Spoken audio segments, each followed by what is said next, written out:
morning students. Let's begin the class. In the previous video lecture, we had already discussed about the three different type of the modulus of elasticity. In today's class, we are going to discuss about the Poisson's ratio. What is Poisson's ratio? In the previous video lecture, we had already discussed about that what is elasticity, what are the different uses of the elasticity, what is stress, what is strain, and what is different type of bulk modulus of elasticity. This is the second video lecture of the elasticity. In this video lecture, we are going to discuss about the Poisson's ratio. What is Poisson's ratio? Suppose this is a length, this is a fixed point, and from here there is a length and a fixed length of a wire L. When the wire is loaded with a weight, its length increases. We all know that its length due to within elastic limit, its length is going to be increased. But as its length increase, its diameter is definitely going to decrease. So Poisson's ratio is within elastic limit, the ratio of lateral strain divided by longitudinal strain is known as to be your Poisson's ratio. So what is Poisson's ratio? Poisson's ratio is simply denoted by nu. This Poisson's ratio is minus delta D by capital D. This divided by delta L by L. Further it can be written as, okay, so this can be written as nu is equals to minus delta D, this divided by D, delta L by L. What is delta D? Delta D is the decrement in the diameter. As this is the wire, there is the decrease in the diameter. So delta D is the decrement in the diameter divided by original diameter. What is the strain? Change in configuration divided by original value. So when the length increases, definitely the diameter is going to be decreases. Further it can be written as, how can we write it? We can write it that minus delta D, this multiplied by L, this is divided by delta L into D. So this is the value of Poisson's ratio. Poisson's ratio is a very important concept of your physics. The negative sign indicates that as the longitudinal strain increases, the lateral strain is going to be decreases. This is opposite in sense, and definitely since it is the ratio of diameter by diameter and ratio of length by length, so it has no unit. What is the value of this? The theoretical value of minus 1 less than sigma nu is less than 0.5. This is its theoretical value. For practical purpose, we write 0 less than nu should be greater than 0.5. This is known as to be the practical value, and this one is the theoretical value. So this is all about the Poisson's ratio. Now the most important point comes, what are the factors which are going to affect the elasticity? Is there any factor which is going to affect the elasticity? What are the factors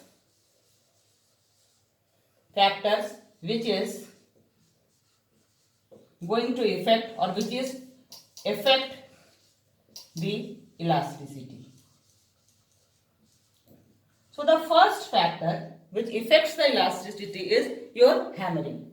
As you start hammering on a body, what will happen?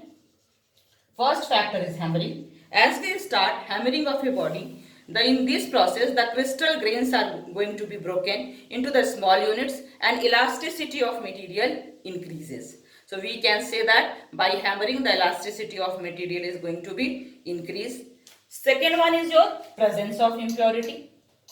If we increase the presence of impurity, if we include the impurity in the elastic material, the elasticity may increase or may decrease, because this depends upon the lattice structure of the impurity and the lattice structure of the molecule also. So that is known as to be the factor which is affecting the elasticity. Third one is your temperature. What is temperature? As we elasticity of most of the material decreases with the increase of temperature, but there is a material that is known as to be the inverse, that is your steel alloy. Its elasticity does not change with the change of temperature. So if you change the temperature, its elasticity is not going to be changed. So these are the certain factors which affects the elasticity.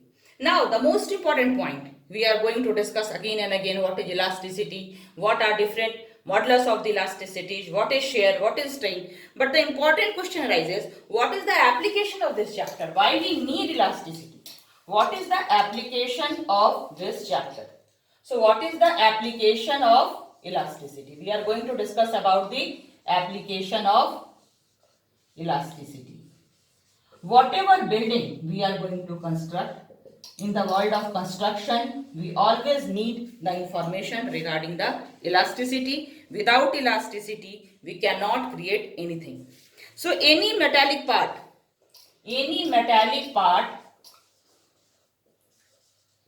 which is used in the world of machinery.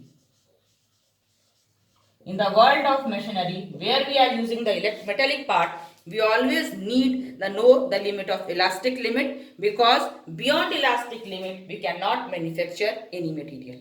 Second, for the designing of beam. For the designing of beam, there is a simple depression of beam delta. This depends upon the WLQ, this divided by YBDQ, where W is the width of the beam, L is the length of the beam, Y is the Young modulus of the material, B is the breadth, and D is the depth. So suppose this is a beam and you are applying the load over here. So it is going to be depressed. By the application of load, it is going to be depressed.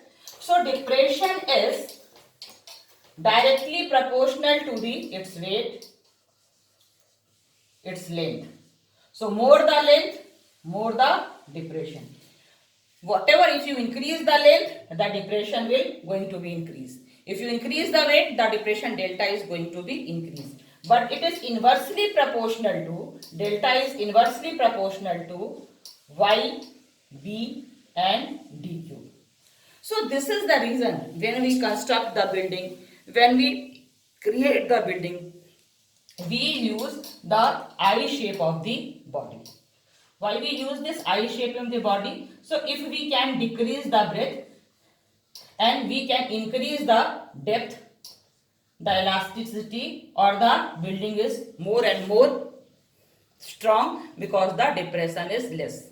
For the construction of depression, we should minimize the depression, and for the minimization of depression, length should be smaller, weight should not be more than the weight should not be more, and Young's modulus of elasticity should be favorable, B and DQ. So D we are going to increase the D in this condition, so that building become more and more feasible. I think this chapter is clear to you. If any doubt, then please ask.